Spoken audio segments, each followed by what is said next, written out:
Alrighty then. Alrighty, what's up, motherfuckers? Peter Gilmer here once again for another video, my third and final video of the night. This time on Killer of Demons 669.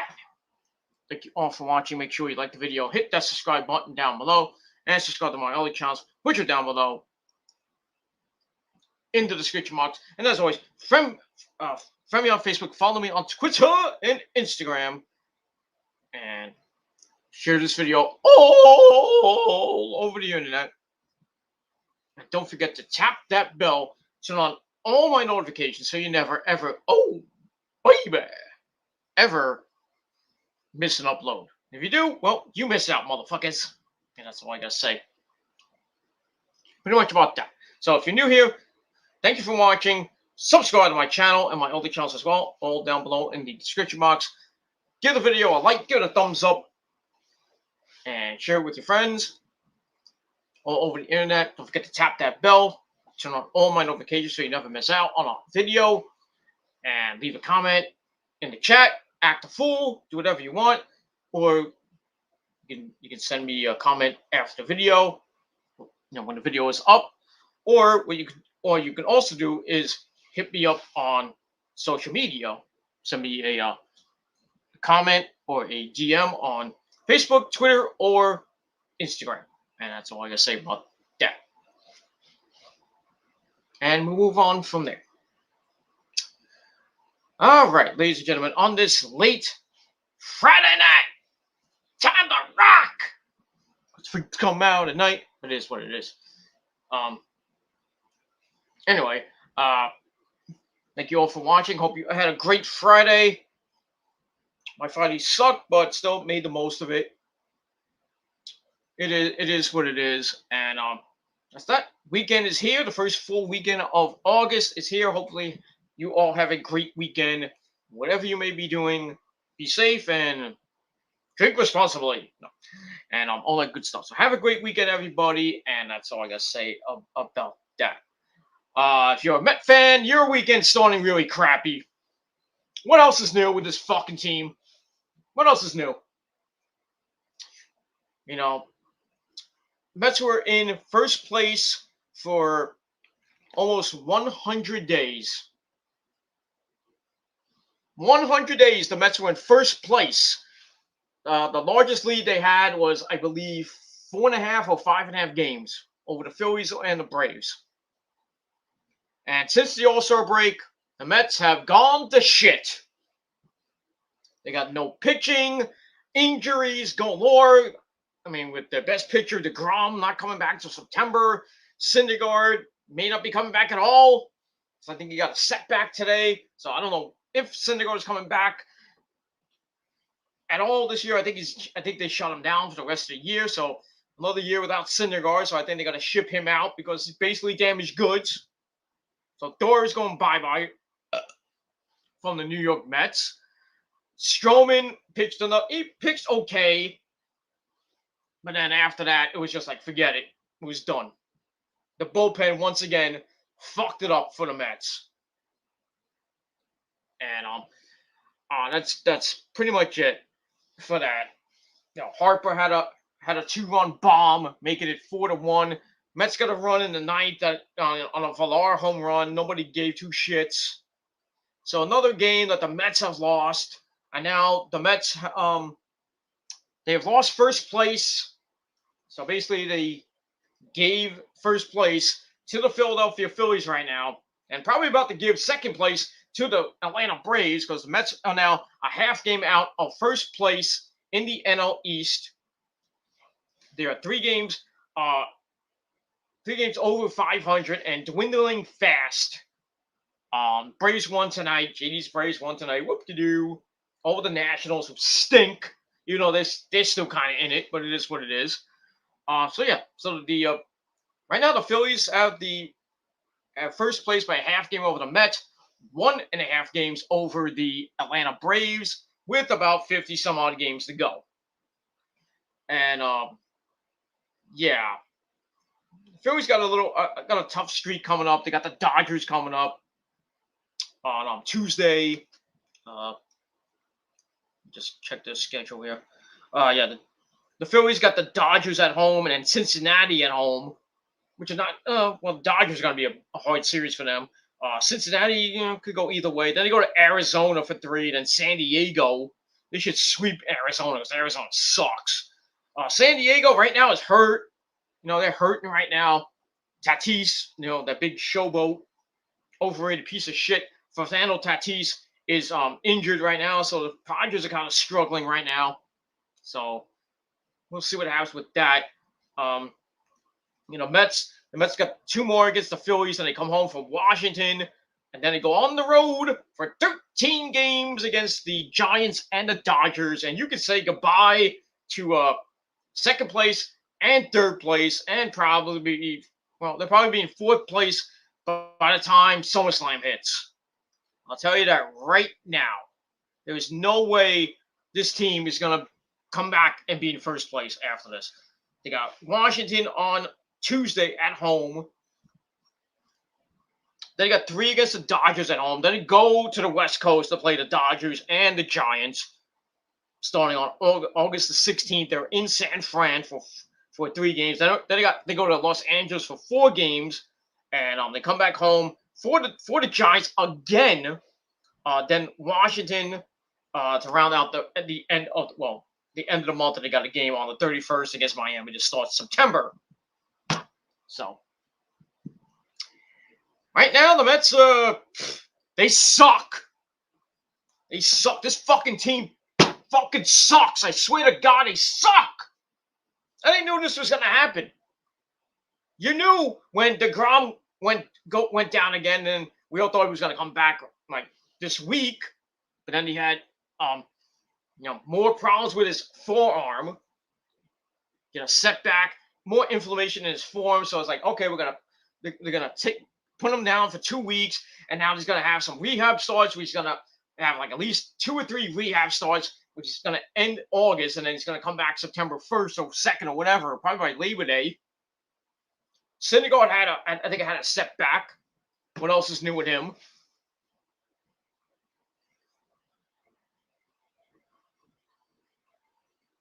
I know. That's all I gotta say about.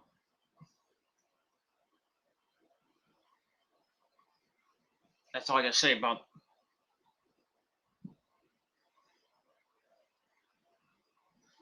Yeah, that's basically all I gotta say about that. So yeah, I think by the time SummerSlam hits, the Mets will be in 4th place, way out of the division, way out of the second wild card, going into September. Even though they get DeGrom back, they might be getting Lindor back. I don't even think it's gonna matter. The season's done, in my eyes. The season is fucking done. We have so much promise this year. We looked so good in the first half, and then right before the All-Star break, a lot of everybody's getting hurt. Everybody's going down. Freaking McNeil and Nimmo are hurting with their legs. DeGrom goes down with his forearm. They got Cookie Carrasco back, and he's actually pitching pretty decent, but there's no hitting. The hitting went completely went out the door. They can't get anything going. They can't get any run support for their pitchers. And some of the pitching has been okay. Rick Show had his last start was kind of eh. I mean, but Stroman has been like Jekyll and Hyde. Not that he got the win tonight, but pitched okay, but still no run support for him. Taijuan Walker is a fucking enigma right now. Fucking had 4 straight bad games. He's supposed to be pitching, I think, on Sunday. And you know how that's gonna go. Who else? Tyler McGill, who is the second coming of Jacob deGrom. They exposed him in Florida, gave up 4 runs. Mets couldn't even come back from that. He almost got hurt with his hamstring, but I guess it's not that serious. So he's going to be pitching on tomorrow afternoon at 4 o'clock in Philly. The bullpen looks like shit. Lugo's giving up runs. La Familia, which in Spanish means I give up a lot of fucking runs. He can't pitch. Castro can't pitch. Freaking Diaz can't pitch. Give up another fucking run. What else is new? I don't understand why Luis Rojas brings in Diaz. By the way, congratulations on your baby with your wife there, Edwin Diaz. That's all fine and dandy. But why does Luis Rojas bring this fucker in a non-save situation? You bring him in the 8th inning or the 9th inning. The Mets are up like 3-4 runs, and next thing you know, they lost because he can't fucking pitch anymore. He's garbage. The Mets are like basically they're looking like the Mets from 2017, 2018. Everybody gets hurt and they stink.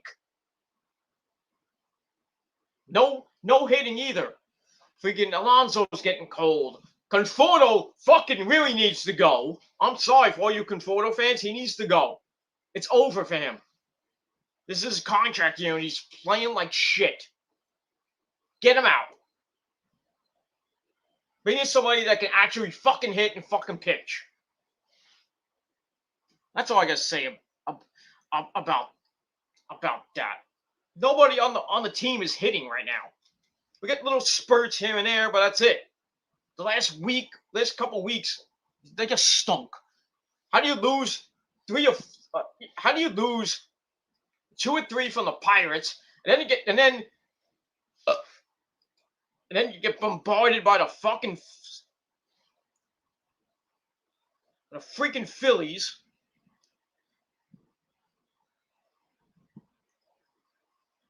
You lose 3 or 5 to the fucking Braves. Because there was the doubleheader in between, so they played 5 games with that.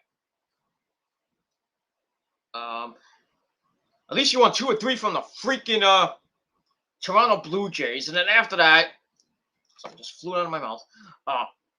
Lose 2 or 3 to the freaking Reds. Then you go down to Miami and lose 3 or 4 to the fucking Marlins, who are garbage, but they always give the Mets fits. And now you lost first place.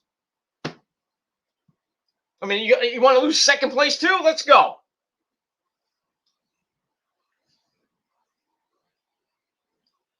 Let's go. We'll probably lose tomorrow. We're probably going to get swept by the fucking Phillies, who are red hot right now.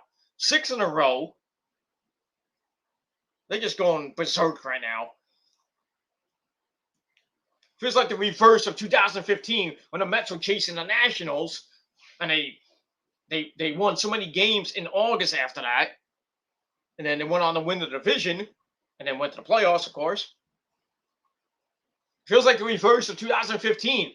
Now the Phillies are going on a hot streak. The Braves are starting to get hot again. Say hello to third place next week. I'll tell you right now, they'll be in third place, looking up at the Braves and the Phillies trying to fight for the division. And the Mets can only hope that freaking the Padres, the Cardinals, and the Cincinnati Reds just can't, just start going on a losing streak. That's not going to happen. Especially the Padres. I don't see them, going on a humongous losing streak, even after losing Tatis for maybe a week or 2 with his shoulder injury. The Reds look pretty good. Cardinals are kind of up and down. Right now, the Mets look like shit. Mets look like the Yankees from earlier this year. This season, I should say. Not earlier this year. Earlier this season. That's what the Mets look like right now. They got no fucking pitching. The bats are falling asleep. They can't get runners in they can't get runners in when his bases loaded and no outs. Freaking guy strikes out. The next guy gets a double play. They can't get any fucking runs going. Can't get anything going. And I think Luis Rojas needs to go.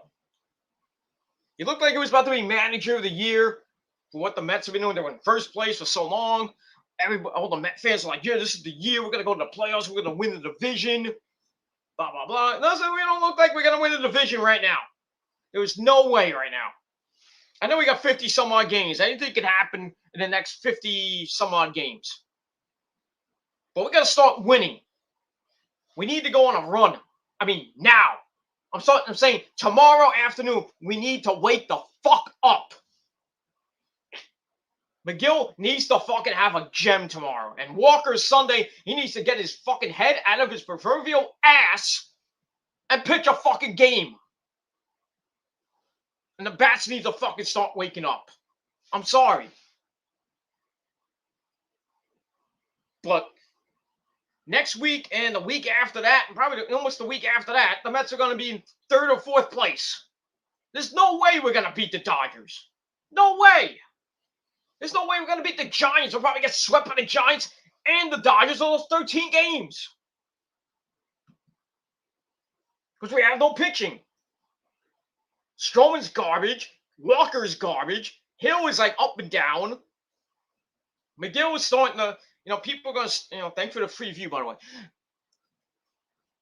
Freaking McGill is, now is starting to get exposed by all these other teams because, his last couple starts, he was just lights out, and then his first start in Miami, they just lit him up for 4 runs in the first inning. The Mets couldn't even come back. They exposed him.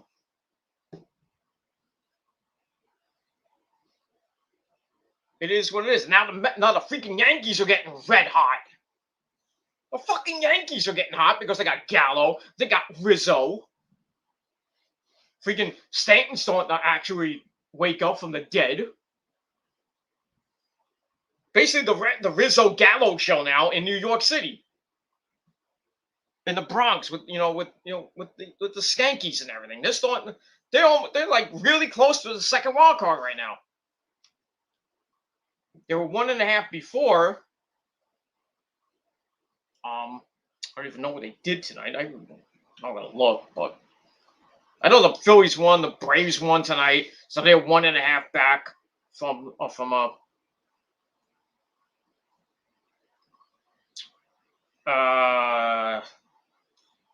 let me just check the standings. Hold on. Yeah, the Yankees are 1 game back of the second wild card that the Athletics have. Blue Jays are 2 back. Right now, the Mets still have. They're not even in the playoffs right now. There will be right now the Mets are 5.5 games out of the second wild card that the Padres have. There's no way they're gonna catch them. There's no fucking way. The Reds are 3 back, so the Mets are 2.5 games behind the Reds. So that's 1 team you have to climb over. The Braves are a half game back at 6 back, and the Mets are 2 games up on the Cardinals. So right now, the players are like a month and change away. Right now, the Mets would not make it. It's like 5.5 out of the second wild card, and there's no way the Padres are going to choke. No way. I don't care if they don't have Tatis for the rest of the year. They're not going to choke that. Right now, the Mets are at 56 and 53, 3 games over 500. It is what it is. It's still a lot of baseball to go. 53 games left. So, anything can happen. Anything can happen. That's all I got to say about that. As far as the division, the Rays have a nice commanding lead over the Red Sox. The Red Sox have been in first place for so long, and now they're starting to lose now. Now the Red Sox and Rays going back and forth, back and forth, back and forth. Now the Rays have a commanding 2.5 game lead over the Red Sox, 5.5 on the Yankees, 6.5 on the Blue Jays. And that's that. Other than that, the AL Central is basically the White Sox division. White Sox won that division. That's clear as day. They're up by 9.5 over the Cleveland. Well, I guess you could call them the Indians now because now they're known as the Guardians, but it is what it is. AL West, the Astros have a 3.5 game lead over the Athletics. I think the Astros going to win that. That's that. And like I said, the Phillies have a half game lead over the Mets, 1 over the Braves. So the Braves lose tomorrow, the Mets lose tomorrow. The Mets will be in 3rd place by a half game or maybe a full game. The Nationals are 8 games back. So the Nationals can go on a hot streak and leap over the Mets for 4th place.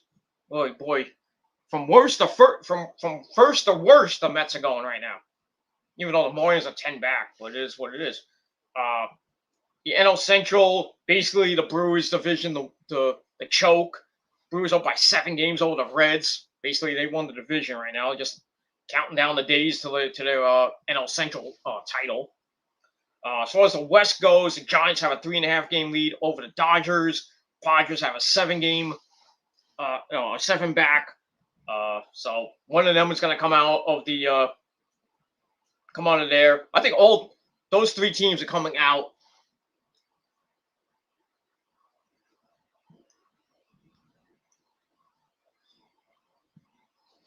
And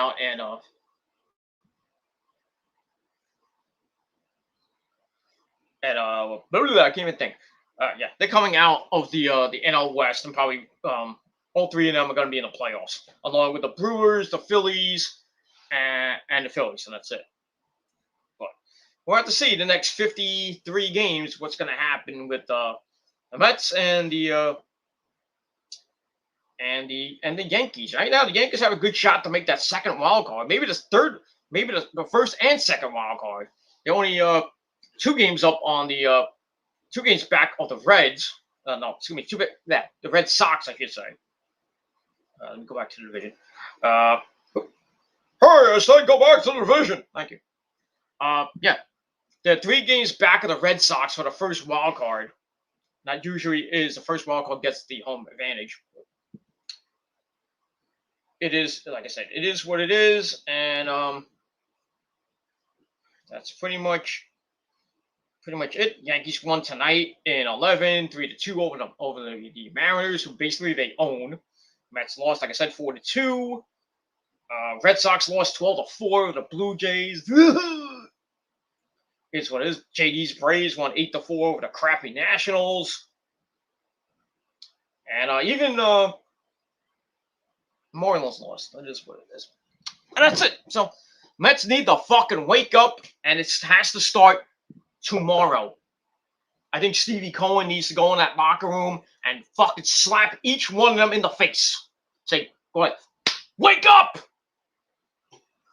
Wake the fuck up. We need Donnie Stevenson. We need to see another raccoon. Not a raccoon, a rat-coon.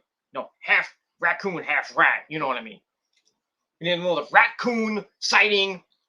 The bats need to fucking wake up. I don't know. Something has to happen to this fucking team right now. They have to go on another September run like they did in 2015 and in 2016 to make the playoffs. But I don't even know if they will even do good in the playoffs, even if they get there. I mean, they'll have the Grom, at full strength. Carrasco at full strength. I don't know how Stroman and Walker are doing the playoffs. But the bats need to wake up, especially going into the second, third, into the dog days of August. And right now, they're playing like fucking dogs. Bums, if you will. That's all I gotta say about that. All right, enough about that. Let's get into some happy news. Let's talk about some wrestling, if you will. But, you want to come in and talk about the Mets, talk about Major League Baseball, football. There was a football game yesterday. Woohoo! Football yesterday. The Hall of Fame game was yesterday in Canton, Ohio, against the Dallas Cowboys. How about damn Cowboys? They played the Pittsburgh Steelers. Dak Prescott did not play yesterday. Still has his leg injury, so he probably won't be playing. I don't even know if he's going to even play most of this year for the Cowboys. But them boys. And I don't even see him winning the division either. It sucks. Right now, I think the New York Giants have a great chance to win that division. And I'm not a Giant fan. I'm a Jet fan and a 49er fan. But, things go well for the Giants. They can win. They possibly can win that division outright. Because the Eagles suck. I mean, really, they suck. Their fan base sucks. They got a bunch of pedophiles on that fucking fan base. The biggest pedophile of them all. You know who that is, Mr. EDP 445. But it is what it is. And why the Washington football team maybe give the Giants some trouble. So probably be between the Giants and the and the former Redskins. So between the Giants and the Washington football team, that's your NFC East right now. And the NFC East been last few years has sucked. Yeah, 7-win team. There was 7 or 8-win team. No, I think it was 7-win team went to the playoffs and basically got destroyed. It is what it is, and that's it. But last night was the Hall of Fame game. The Steelers won the game. I watched most of the game, and it was boring hearing fucking Joe Buck and what's his name, Troy Aikman on the fucking show. So fucking annoying, so fucking boring.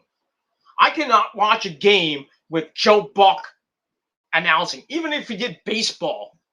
Thank God we don't have baseball on Channel 5 anymore. So I don't want to hear his crappy voice. Freaking St. Louis Cardinals frontrunner that he is. But we will be hearing from him probably in the playoffs. Probably the World Series, not the playoffs, because I think the playoffs will be on TBS and FS1. So, and I only got TBS, so it is what it is. I don't have FS1 because I have to add that to my. I don't even know if Dish would even put it on my thing unless I get a illegal satellite, which I don't have the money for that. But it is what it is. But I just can't stand Joe Buck. I can't stand him. He is boring as fuck. He's like a front runner, this guy. I don't like Troy Aikman either. They're garbage.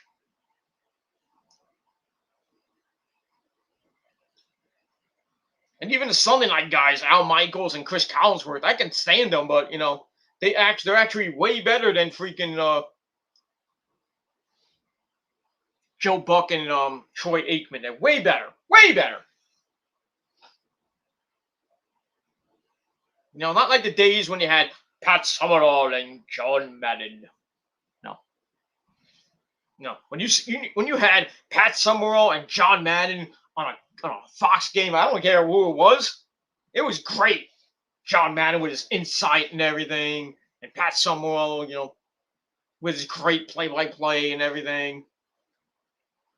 And then right near the game, like it was on Channel 2, it's like, stay tuned for a murder, she wrote. Back in the 80s. When Murder, She Wrote was on, right after the news.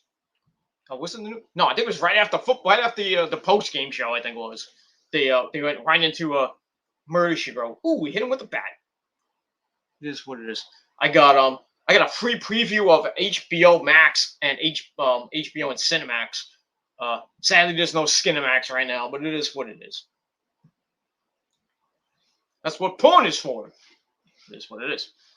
So that's it. So football has started. Preseason schedule has started. We're going to get more games coming next week. I don't know when the Giants and Jets game is playing. That's the first game for the Giants and Jets. The Niners got Kansas City. Oh, boy. Not that it counts because Garoppolo probably won't be playing much. And what's his name? The guy from the Mahomes probably won't play much. It's just like, they'll probably play like a series and that's it. Come back.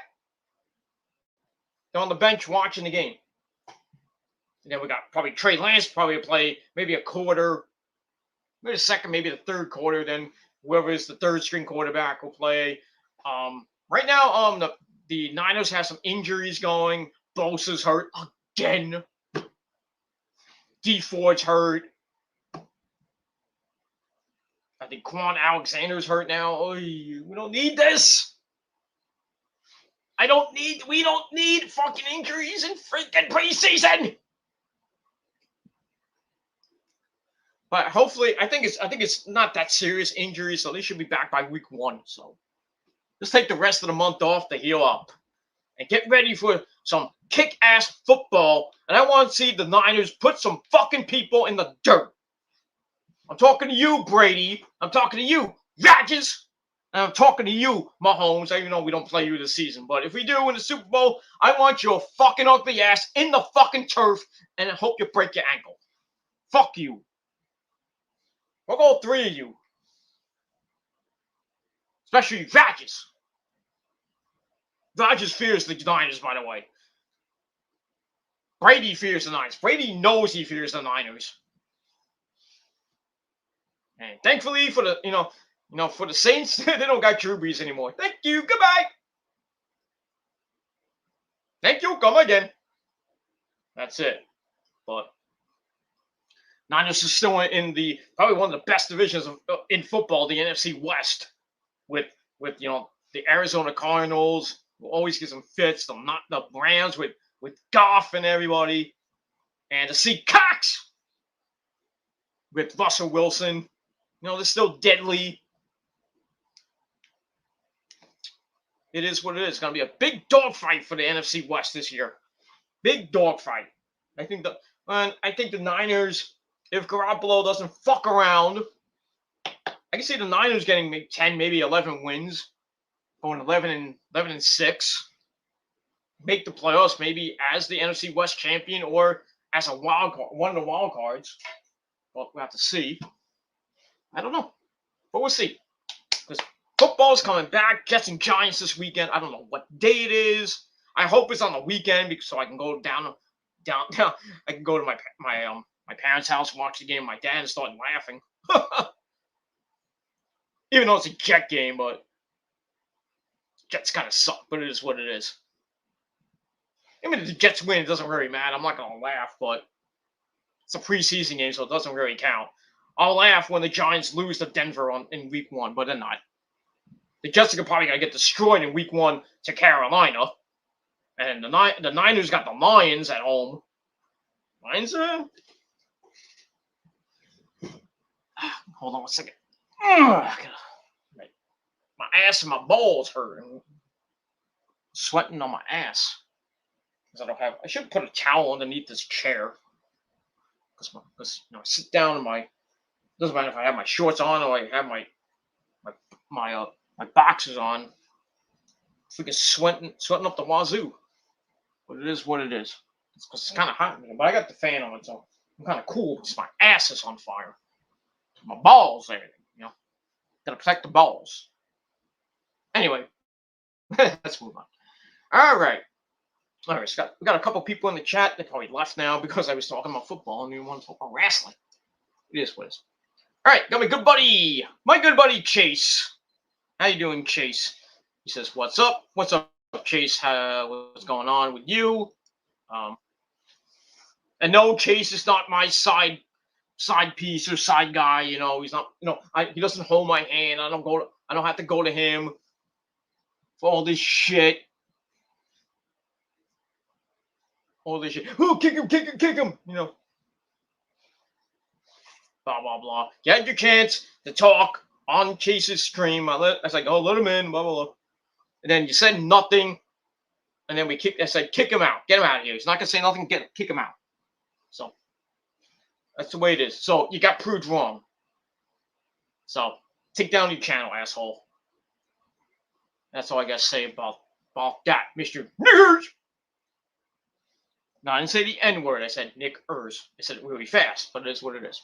Fuck him and fuck everybody, all those other douchebag trolls. Fuck them. Chase says, how you feeling, huh? I was feeling kind of crappy most of the day, but right now I'm like, meh. I'm okay. Not bad, but just going to get through the rest of tonight, get this video done, and probably take a nap. Probably go to sleep. Probably in the next hour or two, and then I get up in the morning and gonna have some breakfast. Then I gotta go out for shopping because the missus is not here, so she's in for those of you who don't know, Rose is on assignment in Florida for 2 weeks doing her job. But it is what it is. I still have the car, but it is what it is. Probably not gonna use it, but I might use it. I really don't have to use it because the freaking I might use it just to go shopping and that's it. But I'm not gonna film going shopping, so fuck you. That's all I gotta say about that. People don't want to believe I have a car and this and that. They want me to show me driving in a video. I'm not gonna do shit for you guys. Fuck you. proved every single fucking thing. People say that have this douchebag saying that I went to special school. That's not true because back in 2012, 2013, I showed my degrees. I'm not gonna go find them again because I have no idea where they are right now.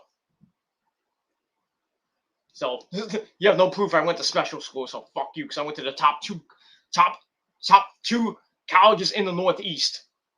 Okay, Brooklyn College and Kingsborough Community College. So it is what it is. Oh, he went to a community college. Who cares?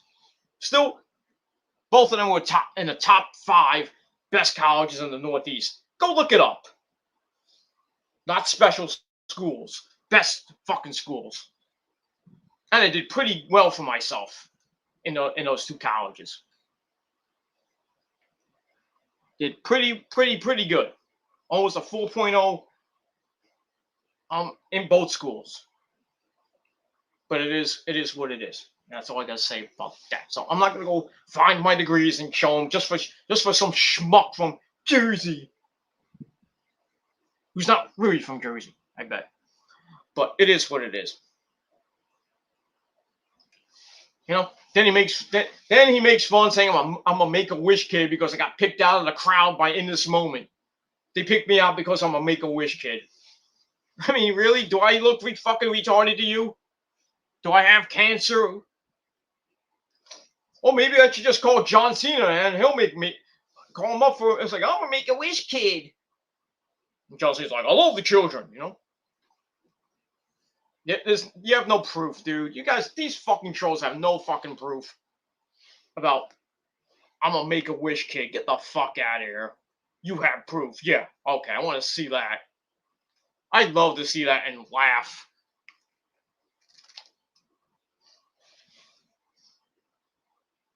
Like I said, it pays to know the band. I didn't even think I was going to get picked for that In This Moment concert. I just told the girls that were right next to me who fucking wanted to suck my dick the whole night, but it is what it is. I said, I bet you nothing I'm going to get picked up on stage. And what happens? I got picked up on stage by the lovely Maria Brink. The goddess. The metal goddess. I got picked because I'm fucking Mr. VIP. So it is what it is. Be jealous. And I was in that music video that has getting close to 2 million hits right now. And I did take and I take not all the credit, but I'm part of the video, so I count. So it is what it is. And even my freaking video that I put up on the Peter Gilmore wrestling channel, I think I put up on that one, or the Metal God channel, that has like 250 hits. Not great, but at least people watched it when I first put it up. People on Twitter were freaking tweeting me back. They were retweeting it. And they were tweeting me back, oh, you're so lucky, you're this and that. How did you get on stage and this and that? I don't have the tweets anymore, but it is what it is. So yeah, you got proven wrong. In video form.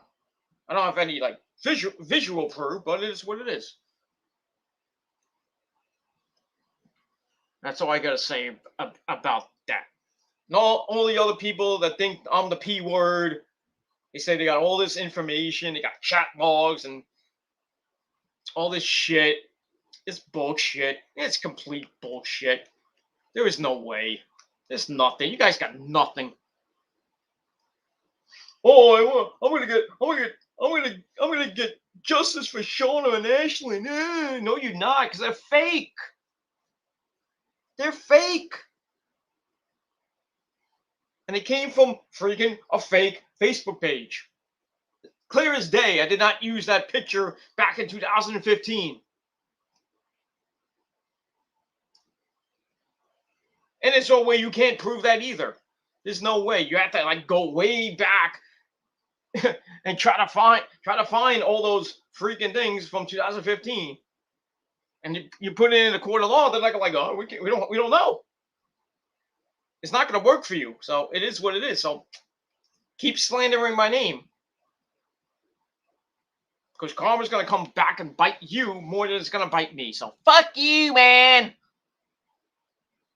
Suck my dick, drink my cum, and rotate, and that's it. All right? Both of you fuckers can suck my dick. When that's it. Then another guy's like, oh, he did a video and he was very disrespectful. And I was like, who? Was I disrespectful to Bobby Eaton? No. I did a beautiful tribute to Bobby Eaton, I think. Still, it is what it is. I didn't clickbait. I didn't monetize the videos like some people we know who monetize videos off the dead. They make 3, 4, 5 videos. They do one video, monetize it, then they do 3 or 4 or 5 more videos and do promos out of that. Because they think they're so fucking tough. They're fucking idiots, and that's all I gotta say about that. All right, so hope Chase, hope you're still watching, and hope you're feeling good, my brother. And we'll talk later, or we'll talk probably sometime this weekend. Maybe I'll come on a little stream if you're going live this weekend. Maybe I'll come on. If it's not, don't make it not Sunday. Maybe tomorrow, but not Sunday. Maybe late Sunday, but like 9, 10 o'clock at night Sunday. But anytime in the afternoon, in the evening, I probably won't be there. But if you're live on Sunday, I will watch you. But it is what it is. Maybe I'll come in the chat. But it is what it is. All right, my good buddy from Mexico, Alejandro Katza. He's in the chat. Says, "Hey, what up, bro? What up, dog? What up, my homie from Mexico? How is Mexico doing tonight? What are we drinking down there in Mexico, my friends? I love Mexico. I love everywhere. Well, not everywhere, but how's it going in Mexico? How's it going in Australia, mate? All my Australian fans, all my fans from Italy, #1, Japan, #1. With all the Japan girls love me. Ain't that right? Japan, the girls in Japan love me. I love you long time. Me so horny. Yep. It is what it is when I give him the D.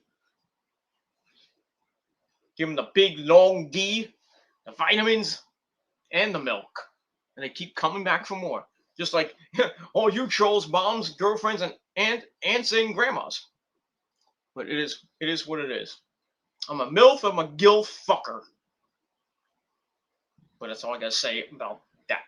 Anyway, let's move on. So, Alejandro, I hope you're doing some good shit tonight. That's all I gotta say about that. Yeah. He says, please don't remind me of my Marlins defeat. Yeah, they lost 14-2 to the Rockies tonight.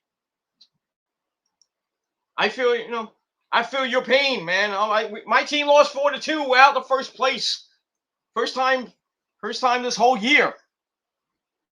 Well, really first time since May, basically, because I think we didn't start in first place until beginning of May. I think May 15th or something like that.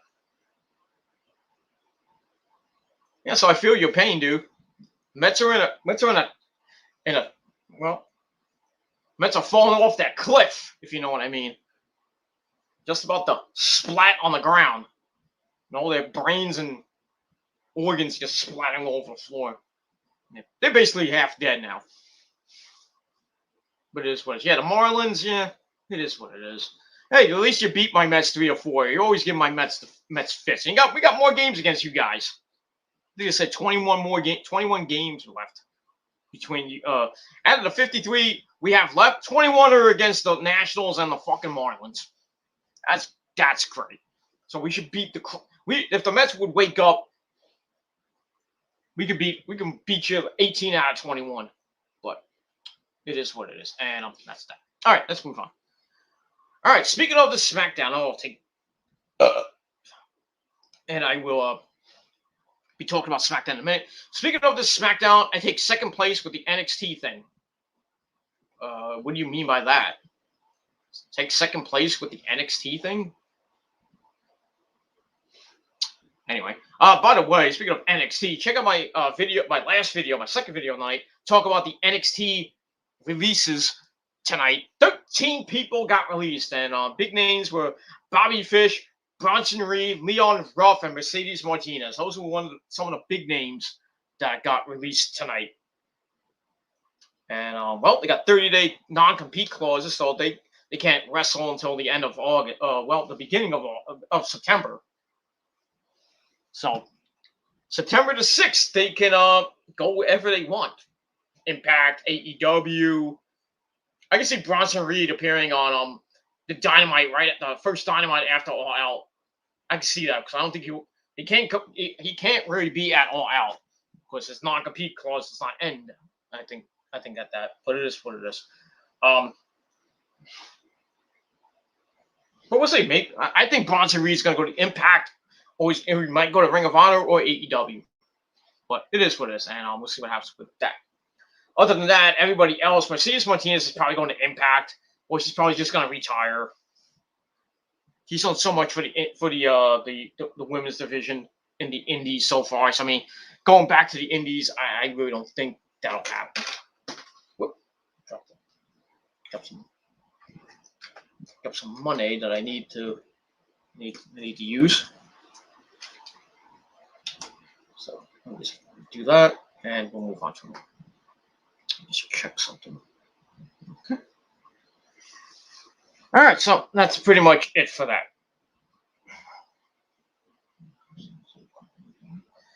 And that's pretty much all I gotta say. So sucks for all those NXT stars. They got released because of budget cuts. My ass, but it is what it is, and that's all I gotta say about that. All right, final comment from Alejandro Clatza, and then we're gonna go right into SmackDown. All right, he says, but the truth is, I feel that it will end in a triple threat match at SummerSlam. Cena, Balor, and Roman going at it for the Universal title at SummerSlam. That could happen, but from what I've read, it's still going to be Cena and Roman at SummerSlam, and then Balor will get the next shot at Extreme Rules, and he will be coming back as the Demon. So we're going to get Demon Balor coming back, just to probably lose to fucking Roman at Extreme Rules. And then I think after that, the draft is coming up right after Extreme Rules. Drew McIntyre will be coming over to SmackDown. I think they'll start the Drew Roman thing, and I think Drew might be the one to beat Roman, or Roman just goes on till Survivor Series or the Royal Rumble and loses to The Rock. Yeah, another part-timer winning a title. That's just great because we know Cena's not going to win. Hopefully not. And that's basically all I got to say about that. There's no way Cena's winning, so Roman's going to retain somehow. And then the next challenger would be Finn Balor. Balor will go bye-bye. He'll get beat easily. The Demon will die again. Then after that, Drew comes in the draft. Roman and Drew probably at the October pay-per-view. Probably either. I don't know if the Crown Jewel or whatever the Saudi Arabia show is going to be an actual pay-per-view, or they're going to do 2 pay-per-views in October. Like maybe Night of Champions, maybe, or and Crown Jewel, or whatever the name of the pay-per-view is going to be in Saudi Arabia. Maybe Super Showdown. I don't know. So have that, and then they'll have Survivor Series. I don't think there'll be a Universal title match or a WWE title match. They'll probably be on certain teams, like Roman will have his team and against probably Raw's team with whoever is the champion there. They'll do that, and then maybe Roman defends the belt at TLC. Probably wins at TLC, and that's at the Royal Rumble, who'll probably lose, and then whoever wins the Royal Rumble will probably get the Universal title by then. But who knows? Who knows right now? There is nobody being built up for those titles right now besides maybe Balor, and that's it. On the Raw side, nobody right now. It's nobody. Goldberg's probably gonna beat Bobby Lashley, and then maybe Lashley beats up Goldberg after the match, and then Big E comes in and he cashes in on Goldberg to win the WWE title, and then maybe Lashley will face Big E at Extreme Rules for the belt, maybe get the belt back. But I don't know. We'll see what happens with that as we move on, and hopefully this fucking variant is going completely bonkers right now. We don't have to go back to the Thunderdome. I just hope not. But right now, SummerSlam is still going to be in Vegas.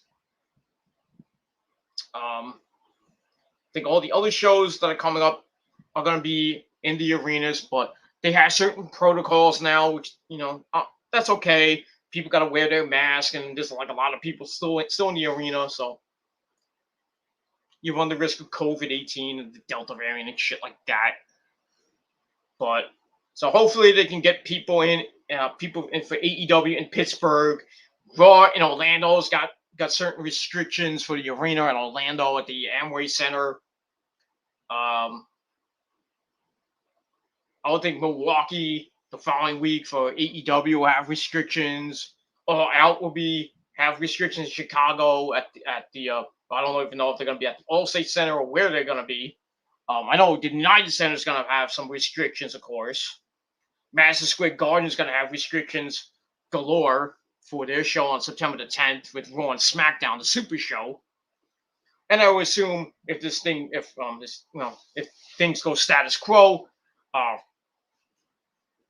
AEW in Jersey at the Prudential Center probably has some restrictions here and there, and Wrestle Grand Slam in Queens would definitely have a lot of protocol and maybe some social distancing, and we'll see what happens with all that. And that's it.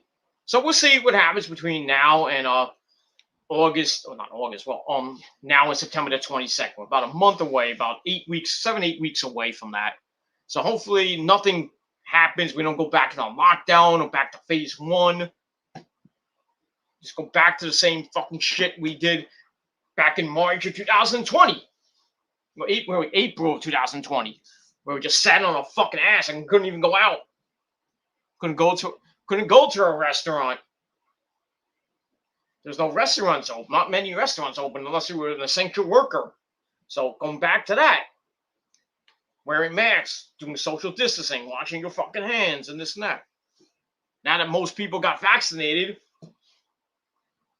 we should get money for that. But now we have to bribe all the unvaccinated people. It's like, oh, we'll give you $100 if you get vaccinated. And the unvaccinated people are like, fuck you, we don't want your money. I'm not getting the shot. But even the vaccinated people don't want to go back to all this fucking shit. It is what it is. That's all I gotta say about that. All right, let me finish this up because my ass hurts. But it's hard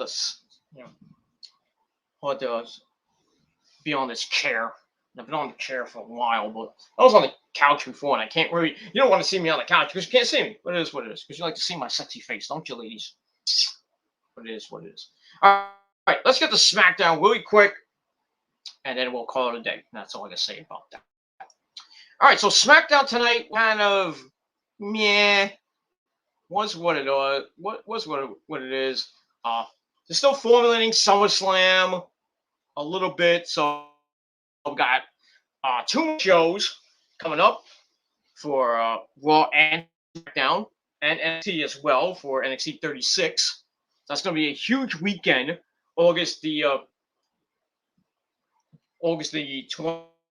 19th to 1st, and then afterwards the 20th and 27th, the 23rd, 24th, and the 27th for WWE coming out of SummerSlam and NXT 36, TakeOver 36. So we'll see what happens with that. But we got more action this week, and that's it. All right, so we go to the Amalie Arena in Tampa, Florida.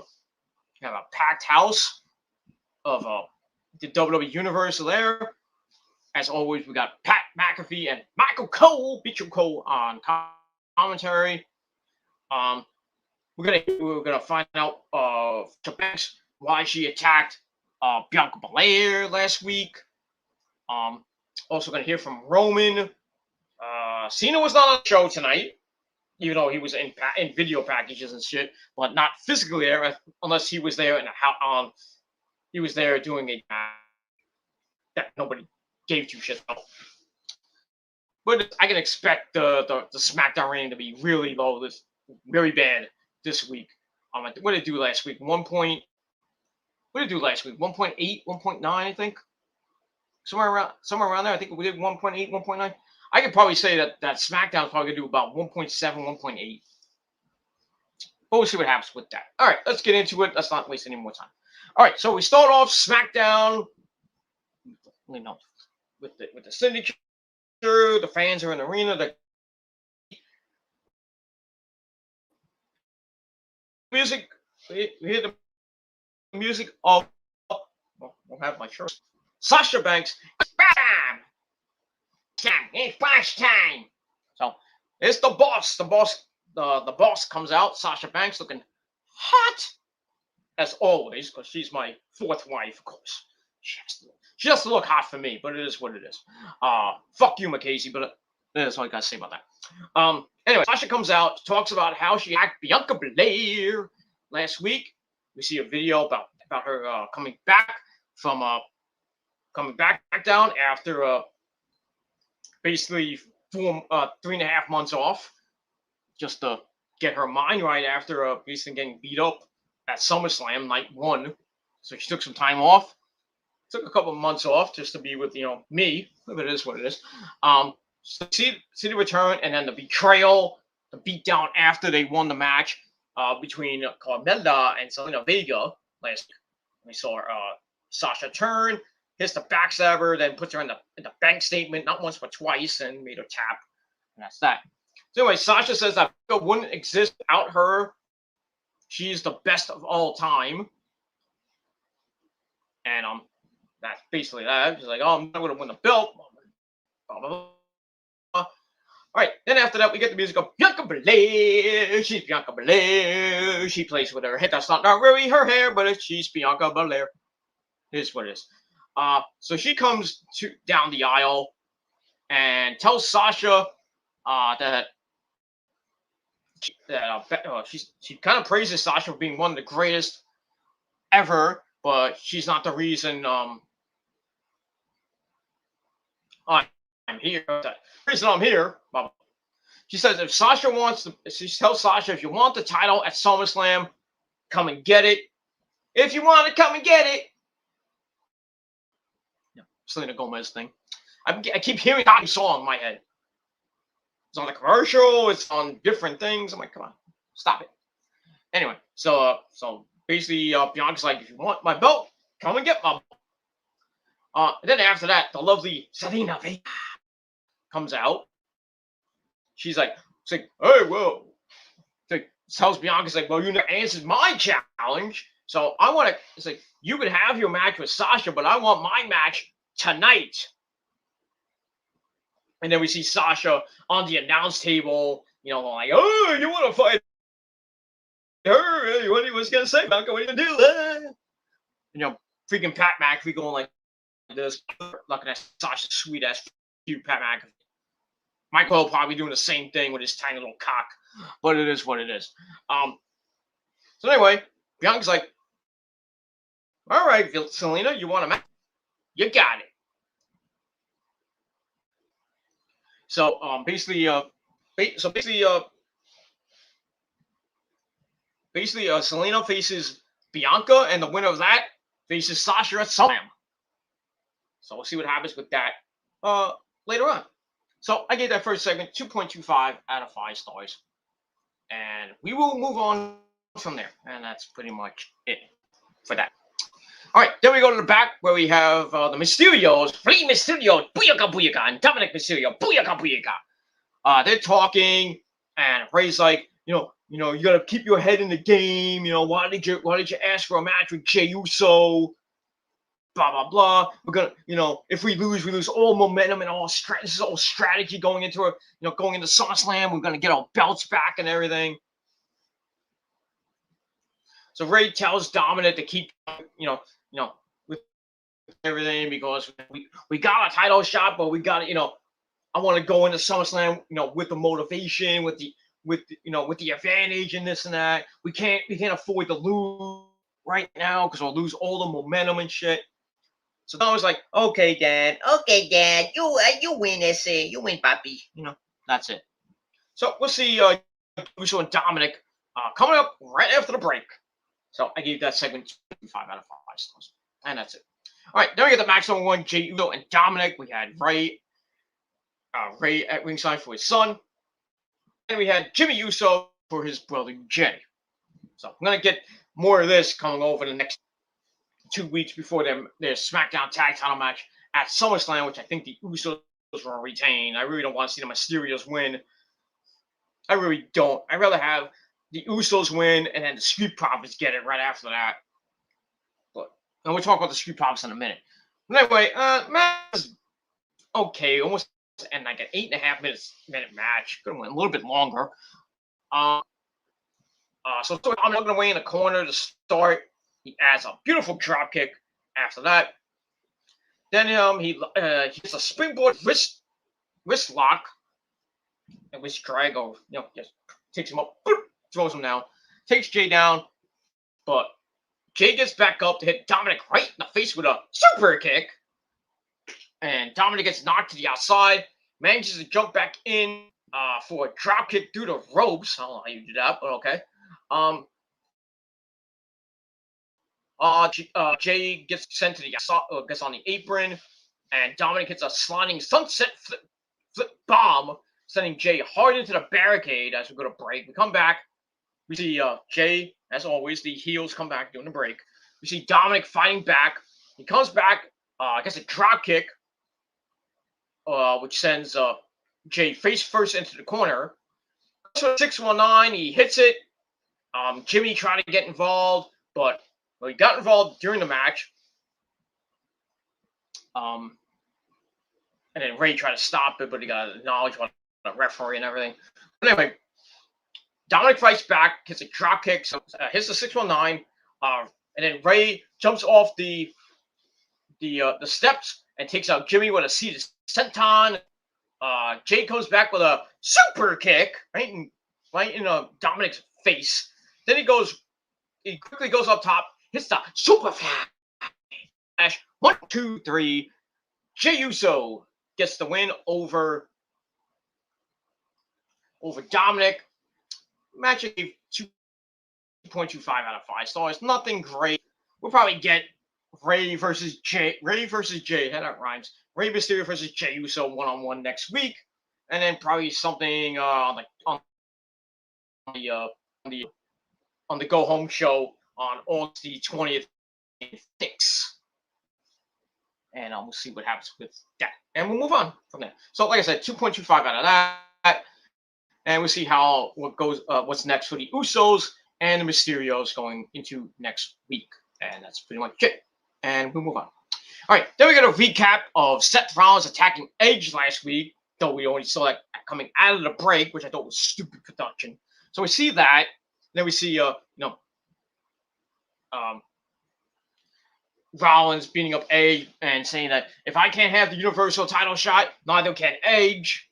So we're going to see what happens this week between Edge and Mr. Rollins. That's that. So I gave that 2.25 stars. Then we go to the back where we see Edge. He's walking in the back. Erin Moran, what's her name? Erin Moran, whatever the fuck her name is. Erin Moran or whatever her name is. She comes up, talks to Edge, and Edge is asked about what Seth did to him last week. So calls Seth a rotten, selfish bastard or bitch. He says he's ready to meet Rollins in the ring to show what a rotten, selfish bastard he can be. So we'll see that. Looks like we're gonna get a big old-fashioned fight in the ring between Seth Rollins and Edge Stain. So we'll see what happens with that. So I gave that 2.25 out of 5 stars. All right, after that, I think this is match number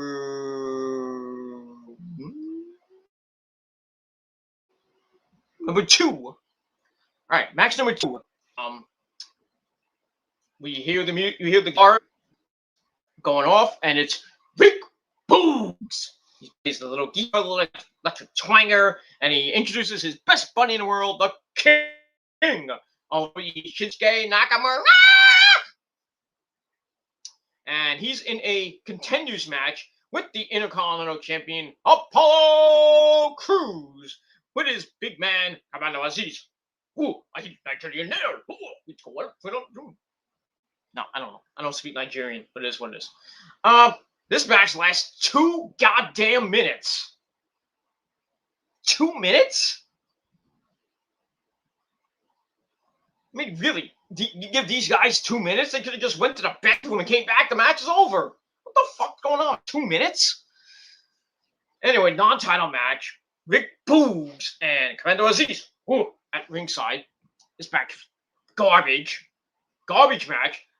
It's also with Apollo shouldering Shinsuke down to start. So Nakamura kicks him right in the face. They go back and forth. Shinsuke hits a jumping knee for a near fall. Then Apollo slams him down, gets a near fall out of that. But really doesn't do anything to Nakamura, who basically gets up, hits a running knee to the ribs in the corner. He tries to do that shit he does. Goes for the. It looks like he was about to go for the GTS. That's another kick to Cruz's head. Then he was gonna go for the Kinshasa, but then Commander Aziz, he comes in, breaks up the cover, and causes a squabbling 2-minute mark. Well, 2 minutes and 10 seconds this lasted. This was horrible. Waste of 2 goddamn fucking minutes. So Shinsuke gets the win by disqualification. I guess now he is the #1 contender for the Intercontinental title. But we'll see what happens next week on the program. We'll probably see Shinsuke and Apollo at SummerSlam for the Intercontinental, and I think Shinsuke will win back the Intercontinental title for the 3rd time. But we'll see. Hopefully, if he does win, he holds it longer than he did first 2 times. And they don't forget about the Intercontinental title, like they've done the last 2 times that Shinsuke has been around, has held that belt. But it is what it is. And we'll move on from there. All right, so I gave that 2 out of 5 stars, and yeah, that's about it. Fuck, suck. Mac, 2 minutes. Anyway, after that, we get a long ass recap of what happened last week. Between the contract signing with Finn Balor and our tribal chief, and we must acknowledge him because he is the head of the table. The chaos that happened out of that. Roman saying that he's gonna beat him, and stack him, pack him, and send him back to NXT. And then Baron Corbin comes from behind and beats him up, throws him in the ring. He's about to steal the title shot from Finn. And then Cena comes in, beats up Baron Corbin, sending him into the ring post, and then he signs. He signs in a blue Sharpie CENA. So the match is now official for SummerSlam. That's not how contracts work, but it is what it is. But WWE doesn't give 2 shits about contract signings because they all end up in chaos anyway. So that happens, and we're gonna get Finn Balor versus Baron Stormin Corbin coming up later, and that's pretty much all I gotta say about that. And we move on. All right, I give 2.5 out of 5 stars. All right, then we go to the back, the lovely Kayla Braxton outside Roman Reigns, looks like his locker room, his dressing room, or whatever. And then Paul Heyman comes out. He looks like he was like, "What? What do you what do you want?" And Kayla's like, "Why am I out here? Why do I have to interview Paul every week? Why? He doesn't like me. I should be interviewing Peter Gilmore." You should be doing that, Kayla. You should be interviewing him on dick. But it is what I did. It is what it is. Anyway, so finally, Kayla asked Paul about the contract signing last week. So Paul talks about how John Cena is living off of Roman Reigns' fame. Then he asked what would happen if he jumped Tom Brady and the Tampa Bay Schmuccaneers.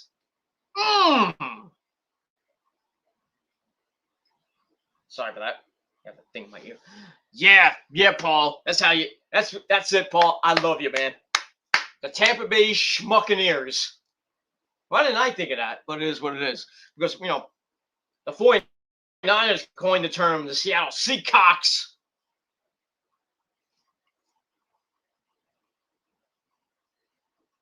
It is what it is. We call the fans call the Rams ram holes. But it is what it is. But really, we coined the term Seattle Seacocks because of that guy. But, because basically everybody in Seattle has, and no, I'm not saying Seacocks because I like the D. Okay, I'm not like that. Okay, so for people that say, "Oh, you always talk about the D, this and that, blah blah blah,"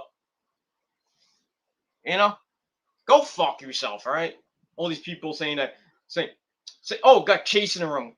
Thank God Chase is back. All these fucking trolls that making fun of Chase's fucking stream that he had a big ass fucking gummy bear and looked like, that looks like something else. And they're saying that, oh, Peter, Chase got Peter, a sexual gift and this and that. Get the fuck out of here. Go suck my dick. Where Chase, you should buy me another. You should get me one of those. And I'll send it to all those couple of trolls and shove it right up their fucking ass or down their throat so they can fucking suffocate and die. But it is what it is. Anyway, that's all I gotta say about that. So anyway,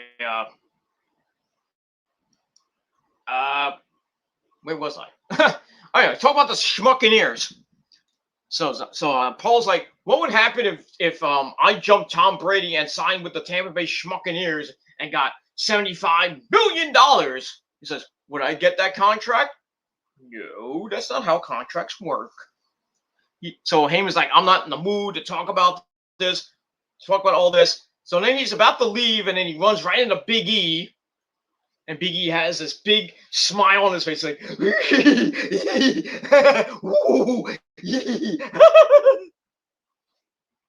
at least he wasn't making out and having simulated sex on the top rope with a fucking Money in the Bank briefcase.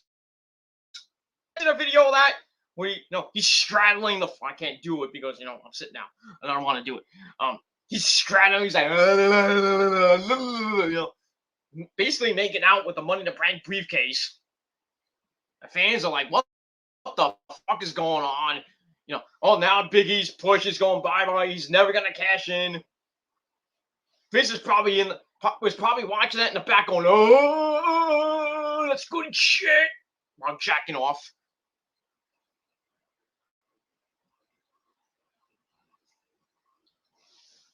It is what it is. But yeah, so Big E's like continuing to play the teasing game. It's like, I'm going to cash in on Roman at SummerSlam. I hope he doesn't. I mean, I don't care if he does or doesn't. I'd rather have him cash in on Goldberg or Lashley. That's what I would do. But not cash in on Roman of all people. Or Cena. Well, if he does the Cena, I'll be happy. I will laugh my fucking ass off. Even though Cena will win belt number 17, everybody would be pissed anyway, but it'll still count. But really, it is what it is. But Big E's going to cash in on Lashley or Goldberg because he's going to Raw in the crash, so it makes sense. That's all I can say about that. So, Heyman walks in there and freaking Biggie's like, ooh, ah. And he was like, and then he goes back in the room. So that was kind of funny. So I gave that 2.5 out of 5 stars, and that's all I guess. All right, then we get your bathroom break match of the night that lasted 1 minute and 43 seconds. We get Tamina, basically the women's title is going to be out. I know coming back for SummerSlam at this point. Just get rid of the belts then. Or please don't give them the Oscar or, somebody else that's catering right now. Like when I'm an honorary tag team champion because it doesn't count. like Charlotte getting the shot, you know.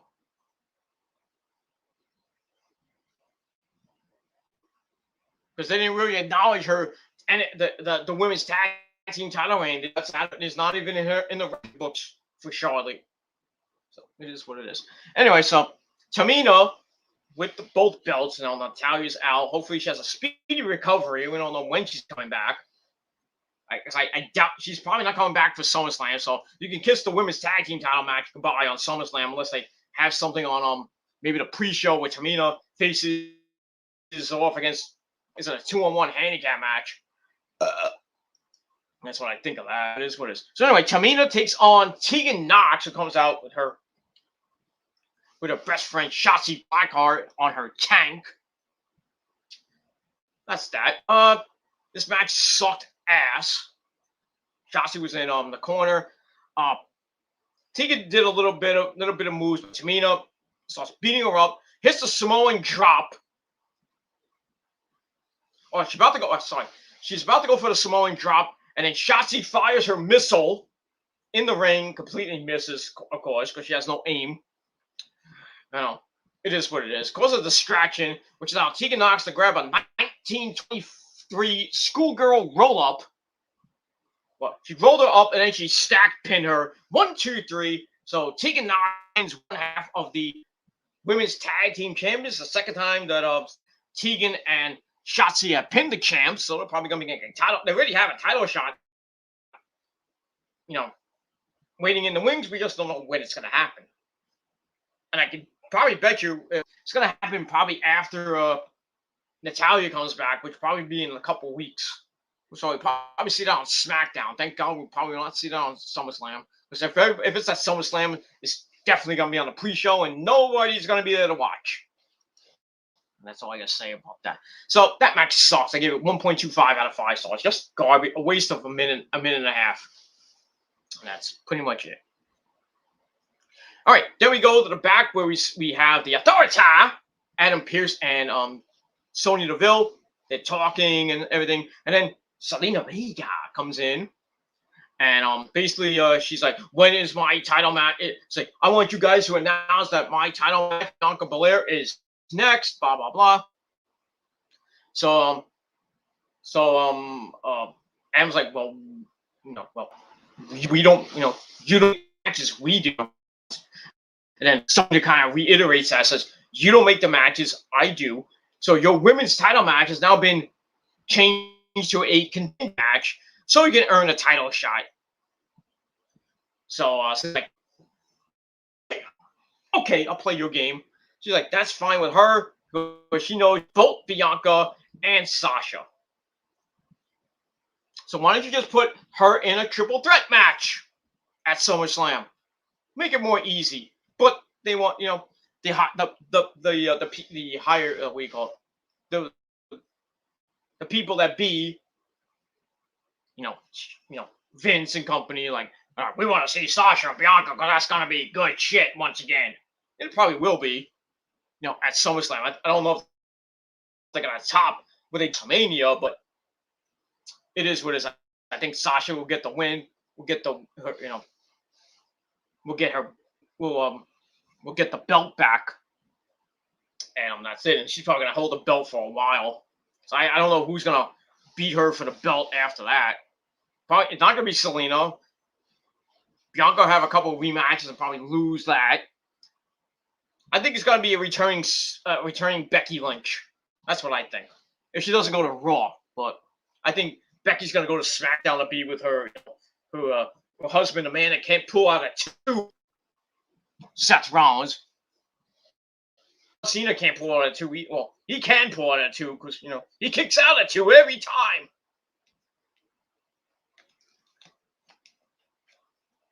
Mr. Missionary. Yeah, I think he is Mr. Missionary. Just ask Nikki Bella about that one.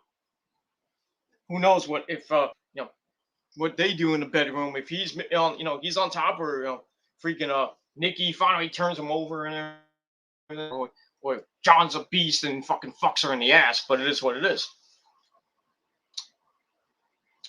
It is what it is. If You know, if I was John Cena, I'd let fucking Nikki just jump on my dick and I'd fuck her in the ass and that'd be it. I'm not doing missionary. Fuck that shit, man. You a girl like fucking Nikki Bella, you gotta fuck that bitch in the ass, man. I'm telling you.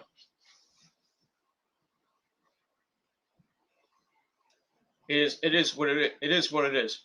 That's all I gotta say about that. But you know, it is what it is. He's probably missionary Cena anyway. With he probably was missionary Cena with Nikki. He's probably missionary Cena with his new wife right now, who's not really that hot, but it is what it is. That's all I gotta say about that. But yeah, Becky's probably gonna take the belt from Sasha after that. That's all I say about that. All right. Anyway, all right. So that match is now official. Zelina Vega will face off against Bianca Belair in a continues match. And so I gave that segment 2.25 out of 5.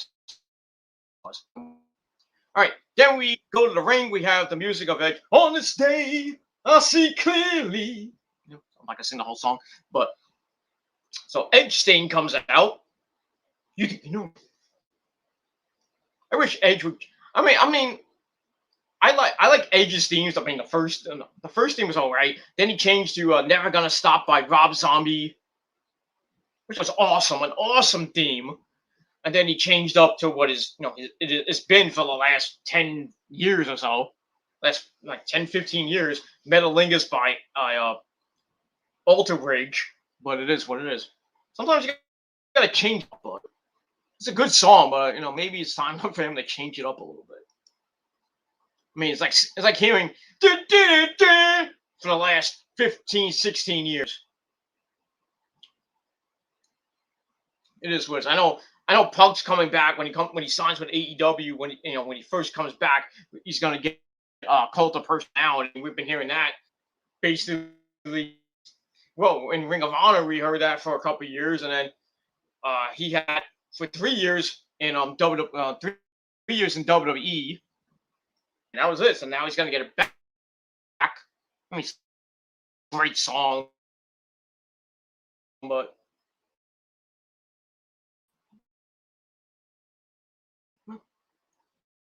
I'd rather have back with Killswitch Engage. This fire burns, but it is what it is. I mean, both songs can't go wrong with good old fashioned late '80s originality. But it is what it is. That's it. All right. So Edge comes out to a nice little pop. Edge is glad that Seth Rollins isn't here because he doesn't want to get arrested for beating his ass. But to be fair, he says, Edge, I probably would have hit him in the face with a camera, just like Seth did last week, because they're very similar, different styles and everything. So Edge says he will show him that when he gets the chance, and show him that when he gets the chance, and this will all be finished. So then Seth pops up. He's laughing. Says that they are very much alike. Everyone should have a plan B.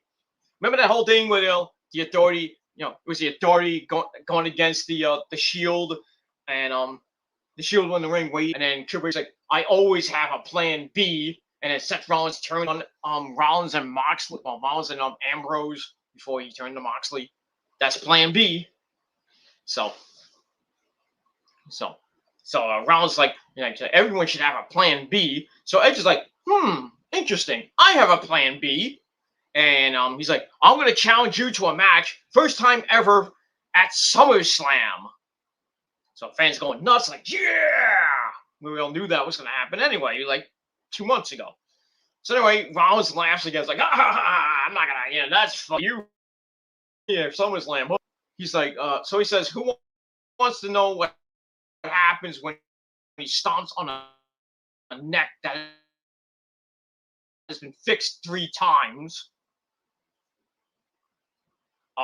Then Edge starts freaking out. It's like, you son of a bitch! Fuck you! And he calls Rollins a cross between Russell Brand, Televangelist, and Colonel Sanders. And then Rollins like, hallelujah! Okay. Anyway, Edge talks about how Seth should have finished the job in 2014. They really should have showed that. So Edge He's like, why don't you should have finished me off 7 years ago. Then Rollins wants to follow in his footsteps, but can't fill Edge's boots. So Rollins then gets pissed off about that. So he's like, "You want me a SummerSlam? You got it. Let's do it." Or as Paul Stanley says, "Let's do it." So yeah, so that match is now made official. Edge and Seth Rollins one-on-one for the very first time at SummerSlam. I think Edge will win that, but you never know. I give it to Edge just because, he's Edge. A great match. I'm actually looking forward to that. The only match on that card looks pretty damn good. Besides maybe Bianca right now, but that's the only two matches that I really give a shit about on the show. Other than that, I could give two shits what happens. And the other matches, I don't give it. That's all I got to say about that. All right, so that segment was pretty good. I gave it 2.5 out of 5 stars. And we'll see what happens next week on Smackdown. And that's it. All right, then we go to the back where we see a really pissed Finn Balor. And he's pissed. He's not happy about Baron Corbin costing him a SummerSlam Universal title shot. So their match is coming up in a little bit. So Balor's like, Corbin can be dealt with tonight, but I have a bone to pick with John Cena. So Finn Balor is kind of pissed. I don't blame him. Beat the crap out of Corbin and then call out Cena. Says, "Fuck you up." I would love for Finn Balor to get in that match. I really do. But as what I read tonight, it doesn't look like the triple threat match is going to happen. And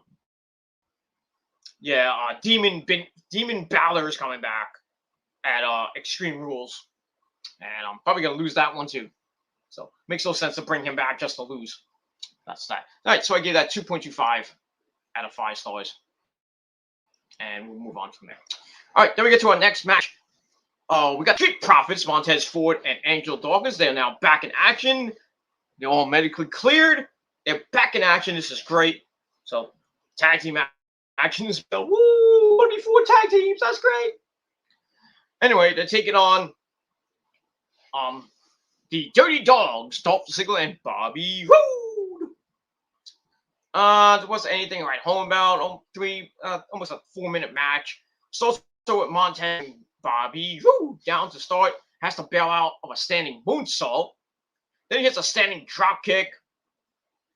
Montez Ford hits a standing dropkick. Has Bobby Roode in trouble. But Ford goes after Ziggy, which allows Bobby Roode to hit a patent spine buster. Ziggy comes in with a running kick to face, which leads into Bobby Roode's Russian leg sweep for a near fall on Ford. Comes back with a shot to the face. Gets the hot tag to Angelo Dawkins.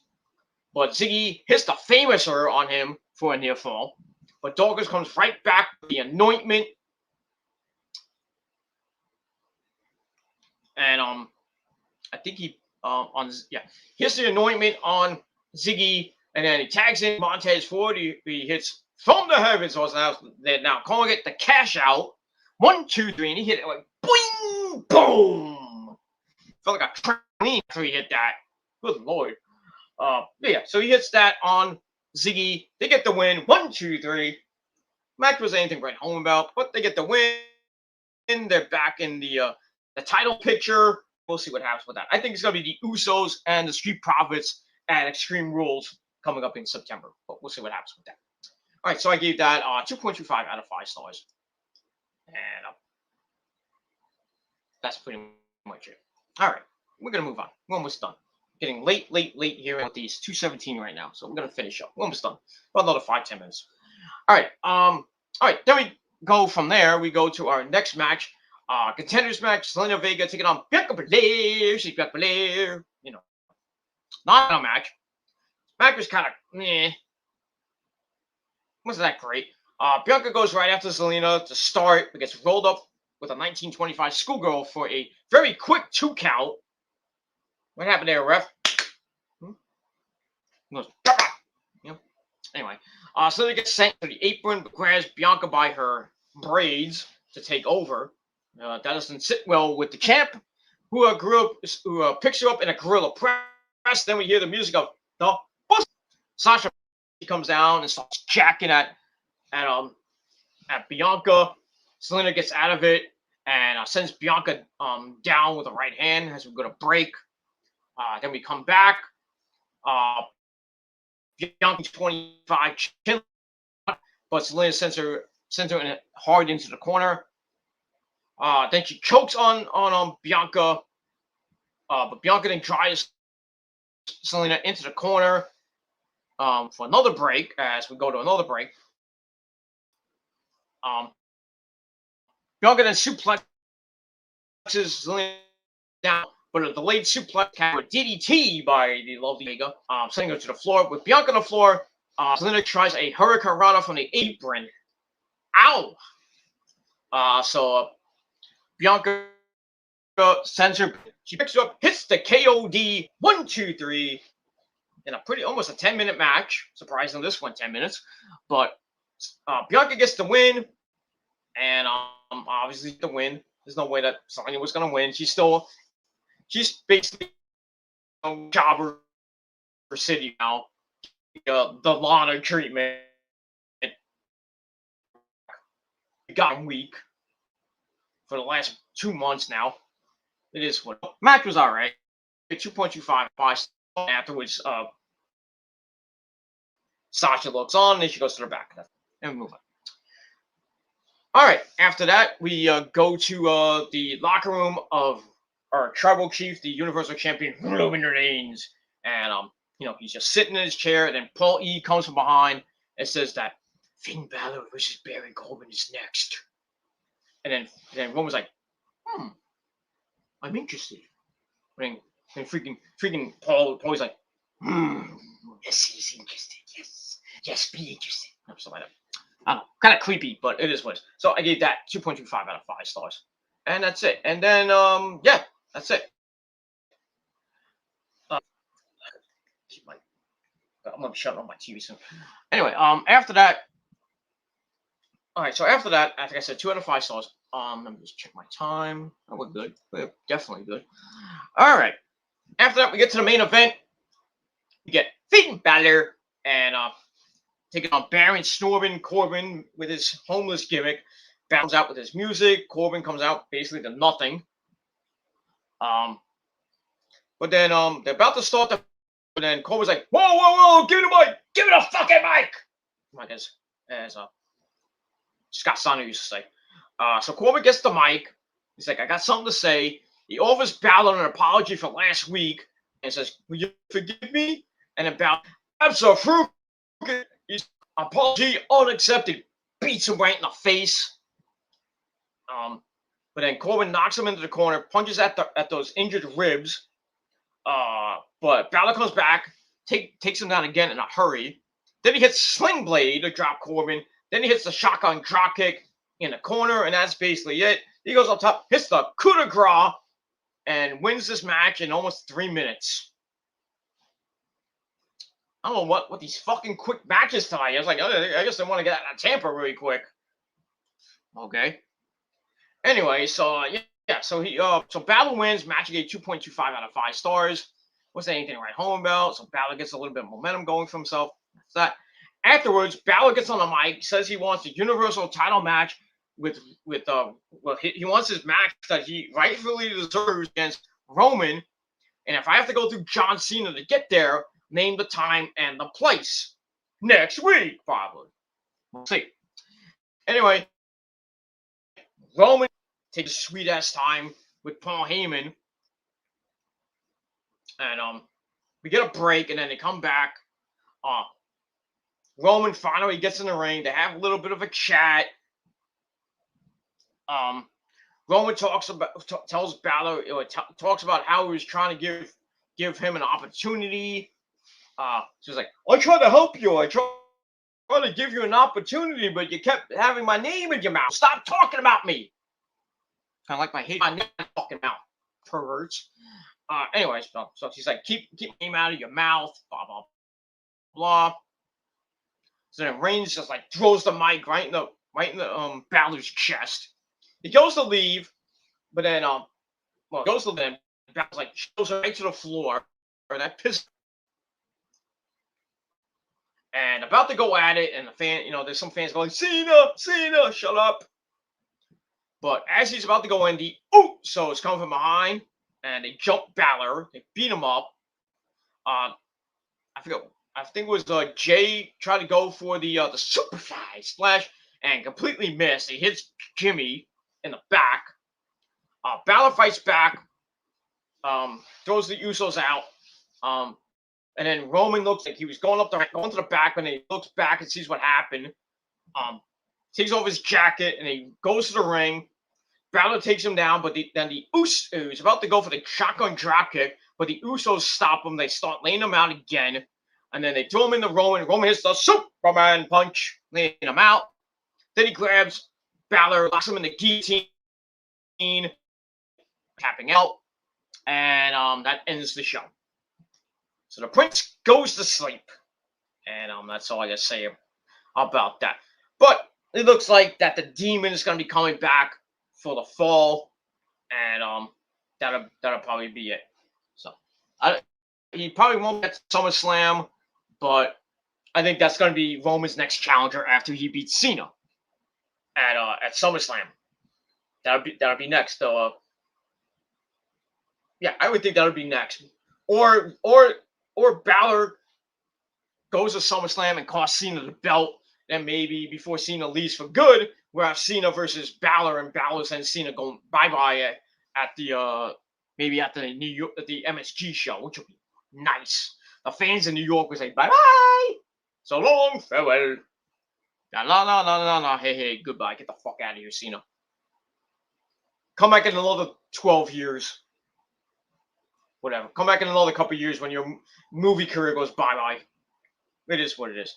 All right, so I gave the match 2.25 out of 5 stars. I gave the Aftermath 3 out of 5 stars, and that's it. And we'll see what happens next week on Smackdown, from wherever that it may be.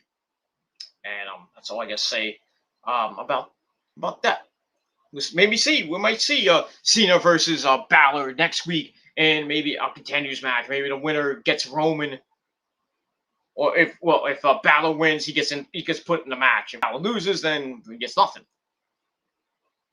We'll do something like that. I don't know. Get that. All right, that's that. We'll find out what happens next week with Sasha and Bianca. What's going to happen with that? Maybe more with the Usos and the Mysterios for the SmackDown tag belts. Maybe some more with Shinsuke and Apollo, and with Boogs and Commander Aziz. And pretty much that's it. As SmackDown continues to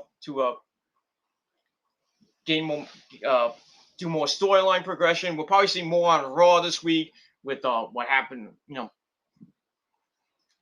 Bobby Lashley. What's he gonna say about Oberg and everything? And that's that. We're gonna hear from.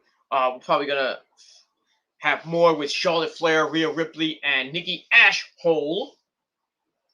We'll see what happens with that. Maybe Reggie will defend the belt on the show. I really don't care. And maybe more with Riddle, AJ Styles, and the Big Black Diesel Omos as they lead into their Raw Tag Team title match at SummerSlam. And maybe Randy Orton comes back next week, but I think he's going to come back on the Go Home show, which I think is in Denver. I think. I forget. But yeah, he'll be on the. I think Randy will come back either next week or the following week to hype up that match for SummerSlam, and Randy and Riddle will win the Raw Tag Team belts, and then proceed, and then Randy, they'll hold it for a little bit, and Randy will turn on Riddle, start that feud, and Randy will just send Riddle probably back to the AEW. But it is what it is, and that's all I got to say about that. And we'll see. We'll see what else happens with that. We're also got to see more, probably more with Lily and even Marie and Doudrop and Lexi. We'll see what happens with that. And that's all I got to say about that. All right, so That's your week in wrestling and everything else.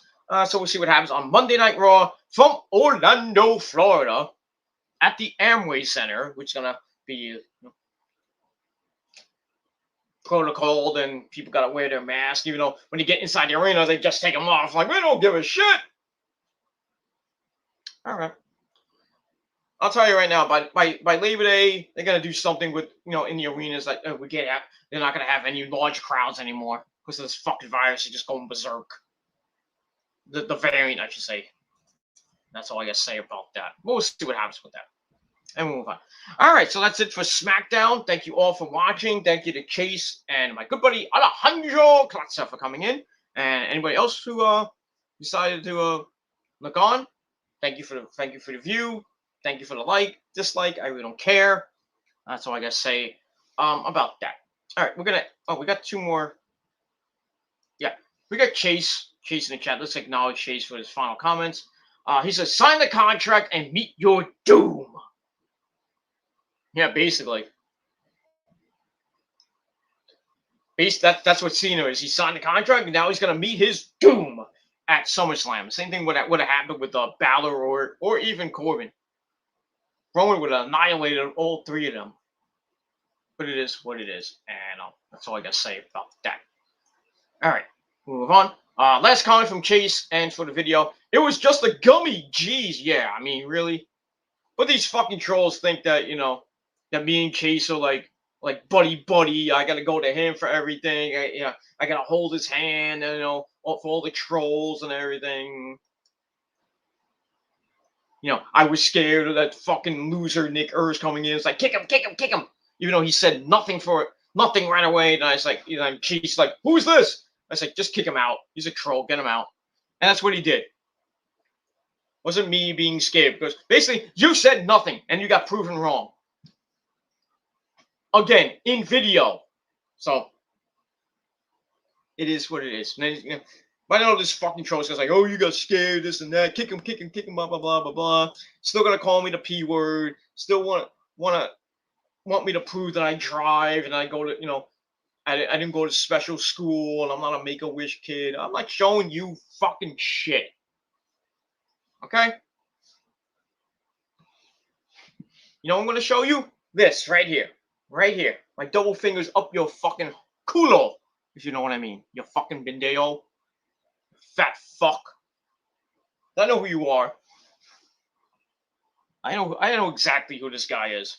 I'm not gonna tell you guys. I'm not gonna say it, because I already know.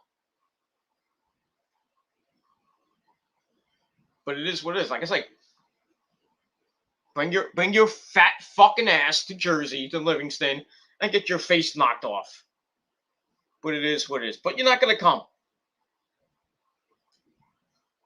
And if you do, all I'm gonna say is good luck. Good luck trying. Good luck trying to find me in Livingston, New Jersey. Good luck. You can look all over New Jersey and you won't find me. That's all I gotta say about that. So, fuck you. Fuck you, and oh yeah, fuck you, Mr. Nick Urs, and fuck you too, Mr. Matthew Lee Jones. Fuck you too, you UK fucking bastard. Trying to call me the P word and say that, oh, I got all this information. I got chat logs and testimonies from Ashlyn and Shauna. You don't get shit. It's all fake. It's all fake from a fake fucking account. Oh, so there was fake Peter Gilmore pages on Facebook using that picture that you supposedly have, thinking it's me. And you say that I don't remember things from 9 years ago. Yeah, I really don't remember much from 2012. Besides the whole trap queen thing, that's all I remember. And maybe maybe the feud with WJ after that. And that, other than that, I could care less about 2012. Besides, Hurricane Sandy, was freaking having my house go underwater and almost dying.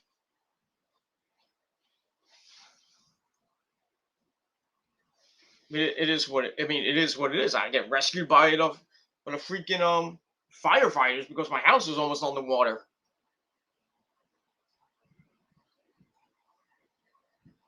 It is what it is, but I'm still here. It took me a couple weeks to get back because I had to get power. We had to get power back. The internet had to come back. I had to like plug everything in basically. Then I had to wait for the power to come back and the internet stuff to come back. That took like 3 weeks. Then we got snow on top of that. So I had to clear out all the snow. We got no food, no electricity. So all that. We all remember some. Most of us in the Northeast remember Superstorm Sandy and everything. That was just a rough 3-4 weeks. At the end of October, going to early November, right, almost right before Thanksgiving. It was really hard because we had no power. We had no food. We had to get food coming in from the National Guard. But we made it out alive, and we came back. Took a couple weeks to get the power fully on and everything. And yeah, I couldn't really sleep in my house much. I had to sleep at my uncle's house for a couple of days, and I had to help, everything. My dad's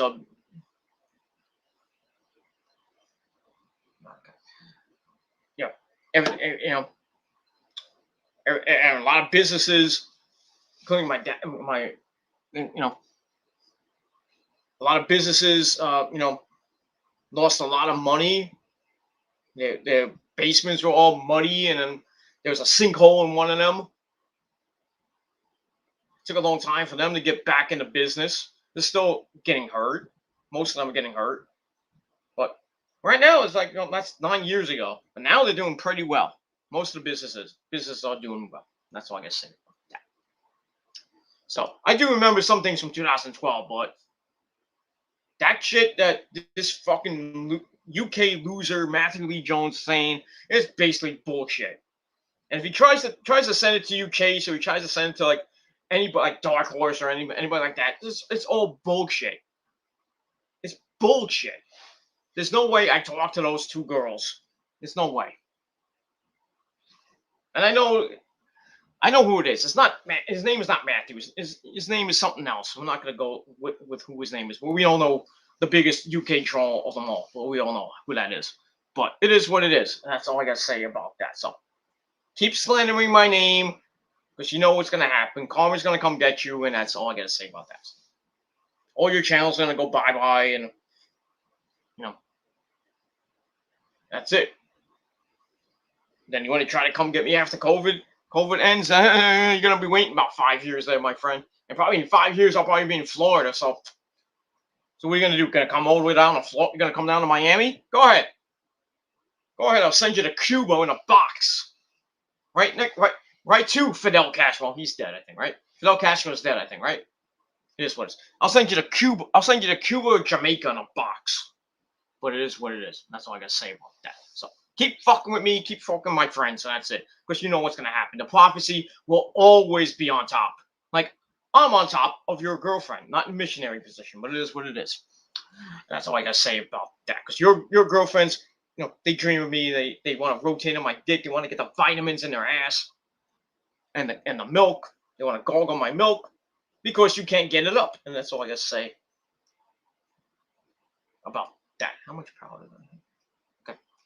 All right, so that's it. Thank you all for watching. I'm Peter Gilmore signing off. Once again, 6 out of 10 stars for Smackdown. Thank you to Chase, and thank you to Alejandro Clase for coming in. And that's all I gotta say about that. So thank you for watching. Have a great weekend, everybody. Maybe back tomorrow with a quickie stream. Just talk about some wrestling and maybe the Met game and stuff like that. Just a quick stream, not maybe an hour, maybe an hour and a half at most. Sunday I will not be around to do a video unless something really important comes.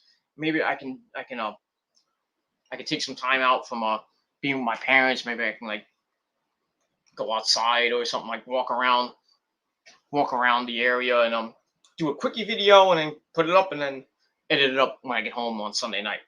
And that's pretty much it. So that's it. So thank you for watching. Have a great weekend, everybody.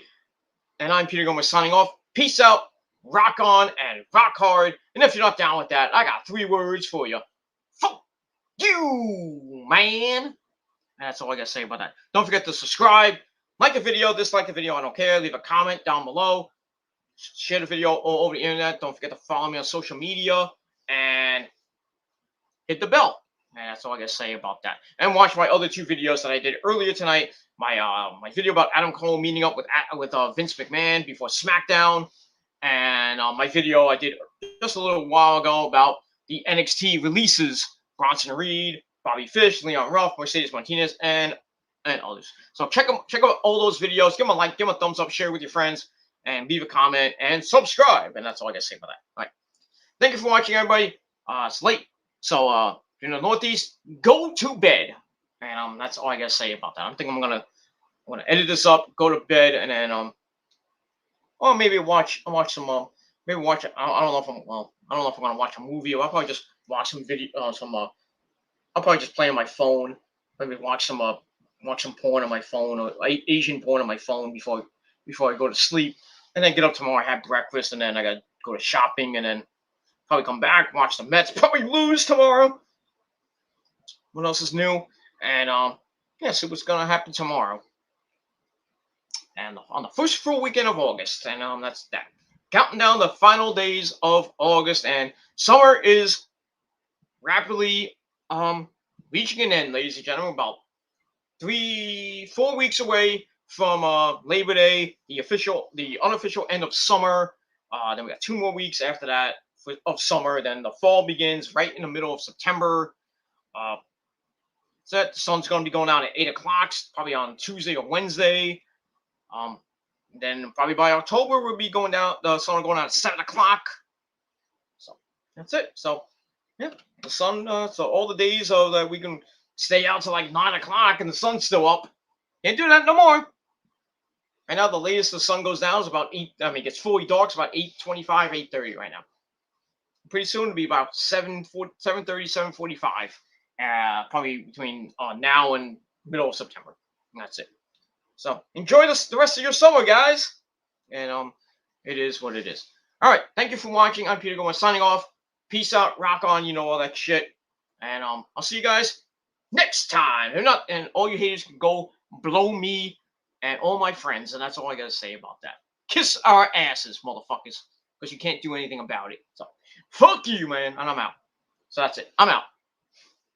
Peace, bitches.